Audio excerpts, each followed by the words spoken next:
അച്ചോ അച്ചോ ചോദിക്ക എന്താണ്?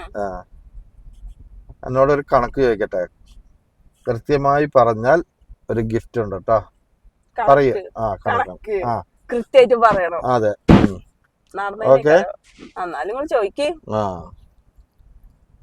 ഒരു കണക്കാണ് കേട്ടോ. ഒരാളുടെ കയ്യിൽ നിന്ന് കേക്കെന്ന് വെച്ചാ ഒരാളുടെ കയ്യിൽ നിന്ന് 1000 രൂപ കടം മേടിച്ചു.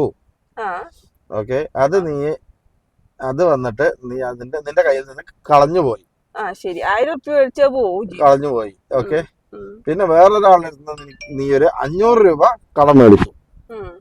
ഓക്കെ, നിങ്ങള് പണ്ട് കുതിര കെട്ടിയ പോലെ അയച്ചിട്ടില്ല.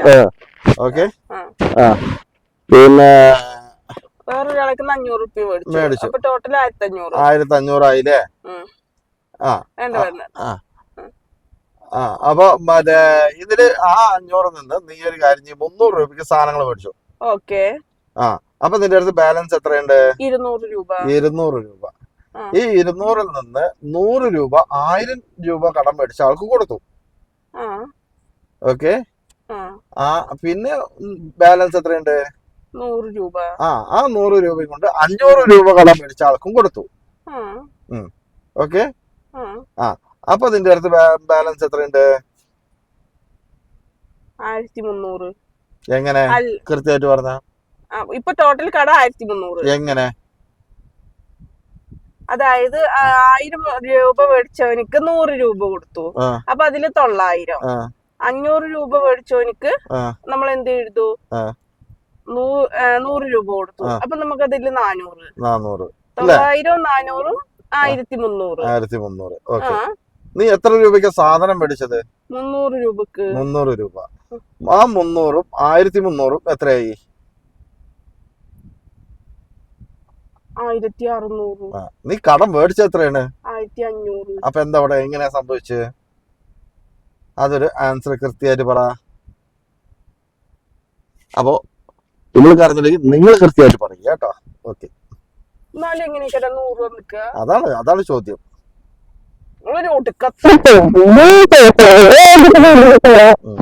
കൃത്യമായിട്ട് പറഞ്ഞ ഗിഫ്റ്റ് ഉണ്ട് കേട്ടോ. ഓക്കെ,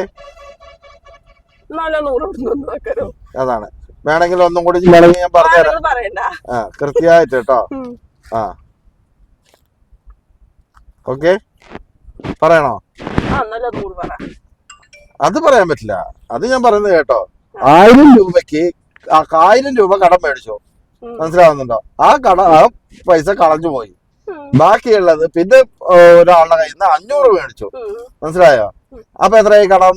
1500 ആയി. ആവുന്നുണ്ട്. എങ്ങനെയാണ് അന്ന് കൃത്യമായിട്ട്?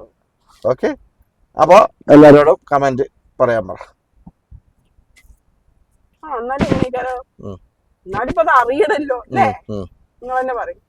എനിക്ക് പറയില്ല. ഞാൻ പറഞ്ഞതാണ് ചോദ്യം. ഓക്കെ.